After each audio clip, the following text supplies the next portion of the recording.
Este edifício começou com uma carta do ministro Capanema, dirigida a mim, encomendando um projeto para o edifício sede do novo Ministério da Educação e Saúde, que havia sido criado. Eu, então, entendi de organizar um grupo de arquitetos para a elaboração desse projeto. Eu convidei, inicialmente, Jorge Moreira, Afonso Eduardo Rede e Carlos Leão para trabalharem comigo. E depois, esse grupo foi acrescido do Hernani Vasconcelos e Oscar Niemeyer.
O projeto do Ministério da Educação data de 1976.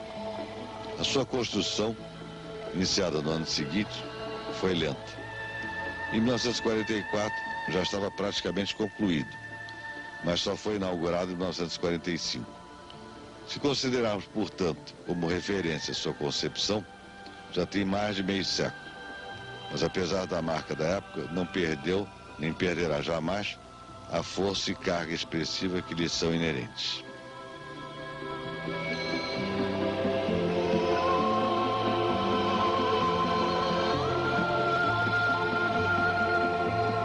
Não foi fácil conseguir a consultoria de Le Corbusier, porque no ano anterior já aqui estivera Piacentini, o arquiteto de Mussolini, contratado pelo governo para ajudá-lo no problema da implantação da cidade universitária, e o ministro Capanema não se sentia em condições de pleitear nova contratação. Mas tanto fiz que me levou ao catete e o doutor Getúlio, entre divertido e perplexo, diante de minha obstinação, acabou por aquecer como se cedesse a um capricho.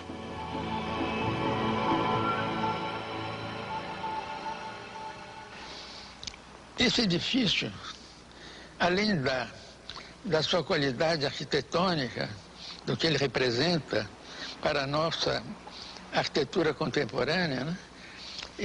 Eu considero ele simbólico sobre dois aspectos importantes.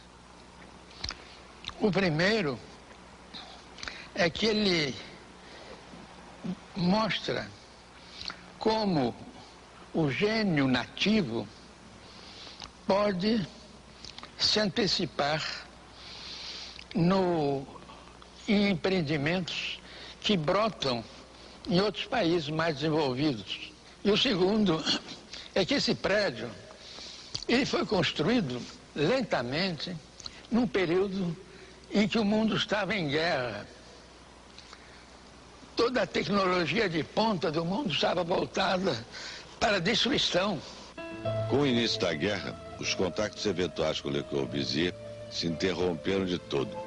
E ele só teve notícias da obra concluída quando, terminado o pesadelo, revistas especializadas em todos os países começaram a divulgar como revelação a chamada nova arquitetura brasileira, despertando assim o interesse de arquitetos que aqui vinham unicamente para conhecer o Ministério, a ABI, a Pampulha, o Parque Güell, etc.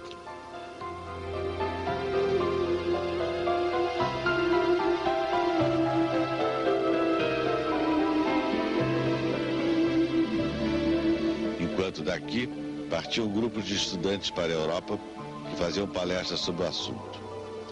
E como tantas revistas, como os improvisados divulgados, omitissem pormenores da participação pessoal de Le Corbusier, e os contatos diretos conosco ainda não houvessem sido restabelecidos, ele passou a interpretar tais ocorrências como usurpação da parte que de direito lhe cabia. Estado de espírito que o levou numa espécie de revide a publicar como risco original seu para o edifício, efetivamente executado, um croquis calcado sobre aquela fotografia da maquete que lhe havíamos em tempo enviado junto com o projeto. Desenho este feito sem muita convicção e sem data. Evidentemente, a sua intenção fora simplesmente evidenciar o vínculo, melhor, a filiação de uma coisa com a outra. Eu me lembro do Walter Gropius, de Paris, quando estive com ele manifestando o espanto dele quando terminou a guerra, que dois países em extremos opostos, que foram a Finlândia e o Brasil, é que estavam oferecendo ao mundo contribuição para a retomada da paz. De modo que eu me sinto gratificado de ter participado, de algum modo, desse momento tão raro de idealismo. Agora quando eu reconsidero esse episódio todo, eu constato que o que importa no mundo são as pessoas. A presença de determinadas pessoas em determinados momentos é que é fundamental.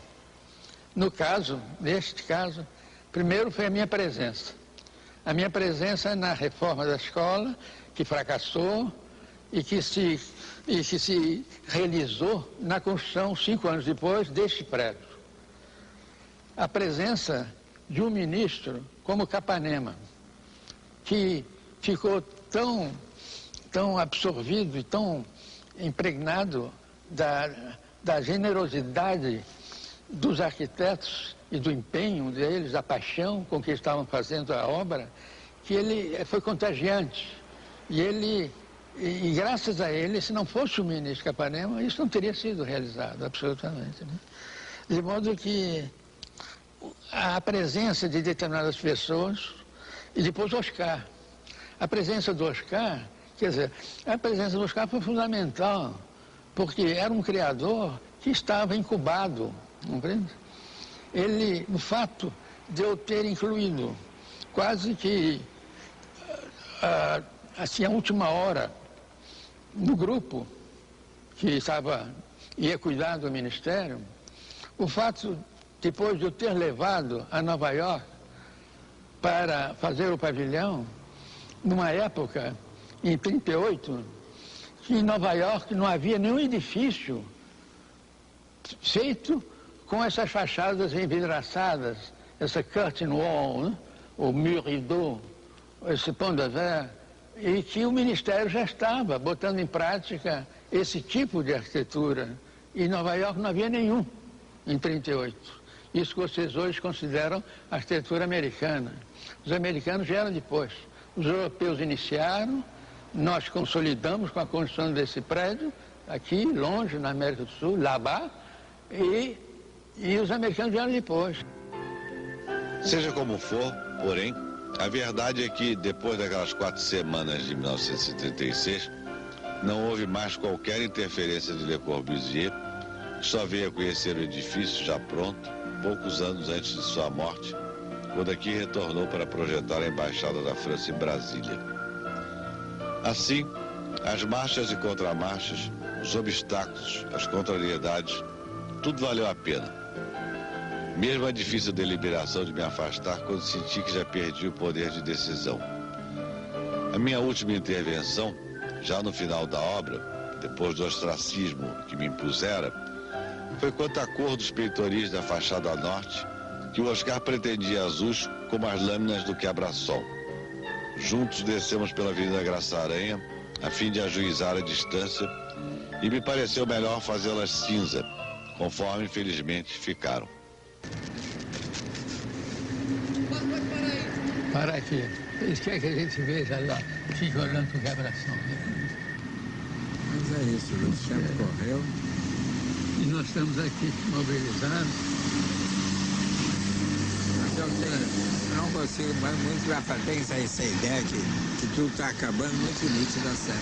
Hein? Nossa, não tem essa preocupação. Estamos nos despedindo. É, sensação. Não, horrível, né? Tão presente, né? É que a coisa está se fechando. Vamos andando.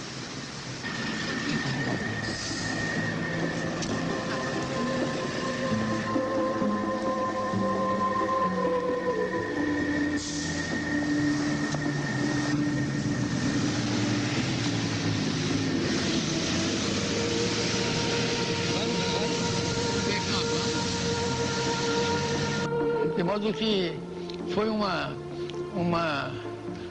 renovação que ocorreu e num país e que era inesperado, que era o último dos países que se podia imaginar que essa renovação da adequação da arquitetura às novas tecnologias construtivas ia se operar.